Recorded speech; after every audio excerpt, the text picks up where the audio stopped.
It is my first position in the Middle East, yes, and I'm delighted to have arrived in Bahrain. London is a very diverse city. A big part of that client base can come from the Middle East. So for me, it's not too dissimilar in terms of the client base that I work with here compared to what I worked with in central London. And obviously working for a big brand like Starwood, they have very specific ways in terms of how they like their brands positioned, whether it be in London or the Middle East, which is also very similar as well. So it's not too much of a big drastic change to come here to run to these two hotels. My background basically has come from the ground floor of the business. I was not a very academically gifted child, so when I finished school I didn't really want to continue any formalized study.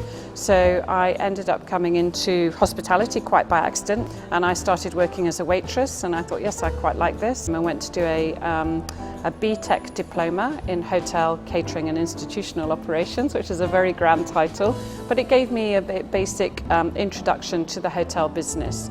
And from after that, I then joined Holiday Inn, and I was cleaning bedrooms for 9 months, 16 rooms a day. And then I got onto an in-house trainee program. Predominantly my career then developed through food and beverage, and I became a food and beverage supervisor, then a restaurant manager, then assistant food and beverage manager, operations manager, hotel manager, and then finally general manager after many years hard work. As a public area cleaner, I can remember when I used to clean the general manager's office, I used to sit in his chair sometimes and think, one day this is going to be my desk. So I was very, very single-minded about this aspiration once I'd kind of found my way into hotels. You know, having come from the coalface of the business, I understand what it's like to work as a receptionist, I understand what it's like to work in the dishwashing areas, I understand what it's like to work in the, as I say, the core elements, the engine rooms that drive a hotel forward. But I think also, you know, because I have come up through the business myself, I have a very good kind of integrated knowledge of all functions of the business. People often ask me this question. I mean, there are not so many female general managers in our business, and some of that's because not every female aspires to be a general manager. It takes an awful lot of dedication and hard work, but also many men don't want to be a general manager either, and there are many other senior positions within our business at our executive committee level, which a lot of people feel that is the pinnacle of their career and where they have aspired to get to and are very happy to get to there. For myself, for instance, I have no aspiration to go into a corporate role.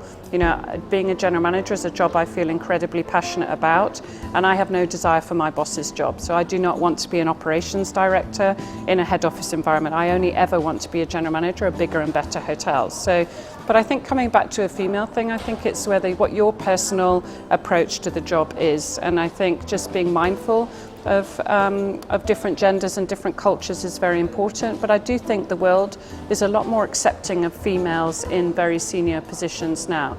And certainly in Dubai there are several female general managers, you know, managing some very iconic hotels, and that will continue to develop within our business. And I think I'm just lucky that I happen to be the only female general manager here in Bahrain at the moment, but I'm sure that won't be for long, and that there'll be somebody else that will come along and another female will come along and take a great hotel general manager appointment up as well.